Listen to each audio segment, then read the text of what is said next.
Today we're going to talk to you about how you can eat your way to big savings, how you can do small things that will add up to big money over time, such as taking your lunch to work and paying for college for one of your kids. It's one of those things that's easy to do and easy not to do, but the little things that you can do that make a positive difference will add up over time and can make a big difference later.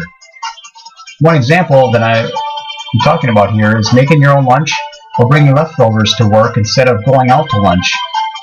You can probably do that for about $2 a meal if you bring your own lunch versus paying $7 or more if you eat out. That's a savings of about $5 a day. Not only that, you can also eat healthier by bringing your own food. You're in better control over what ingredients you're actually eating. And if you do something like that, you can save quite a bit of money over time. And let's say you want to save for one of your kids' college education. After they're born, start doing that, and you could save $5 a day like we talked about, which is $25 a week, $1,250 a year, assuming you do it for 50 weeks. And if you invest that money, let's say in getting a 6% return, which is relatively conservative in an equity-based fund, you'll have $40,000 after 18 years when your child enters college. Other areas that people tend to spend money that can add up over time are things like going to get coffee out instead of bringing coffee from home. Starbucks, for example, if you, instead of going to get Starbucks every day, like some people do, instead put that money away, and that would be another $40,000 if you invested at a 6% return over 18 years. So those two things alone are $80,000 for college. Now, if you are going to do something like that for college, you should definitely consider a 529 savings plan, which is designed specifically for saving for your kids or other relatives for college, and that money will grow tax-deferred, actually tax-free. And when you take that money out for college, if you spend it for qualified college expenses, such as books, tuition,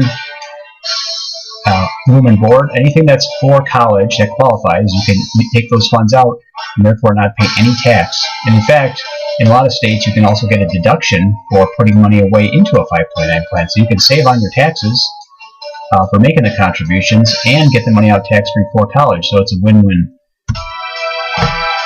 So I wish you the best of luck. If you want to run some of your own projections, there's a website called dinkytown.net, and they have all kinds of calculators in there, but one of them they have is a future value calculator, and in there you can go in, you can plug in different scenarios if you're trying to save for something else. Maybe it's not for college, maybe it's for some other purchase that you'd like to make over a long period of time.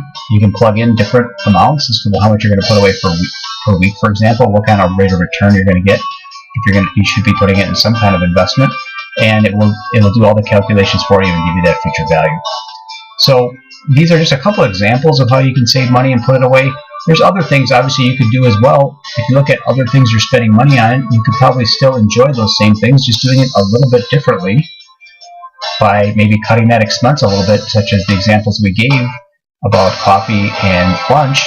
And you can also keep adding to that. So in the examples we had there, you were saving $5 for lunch, and you were saving $5 on coffee. If you could save some more money, you could maybe even save $100 a week, and that would add up to 4 times the amount. Instead of $40,000, you could have $160,000. So that just gives you an idea of what you can do if you, again, make little changes for the better and watch it add up over time.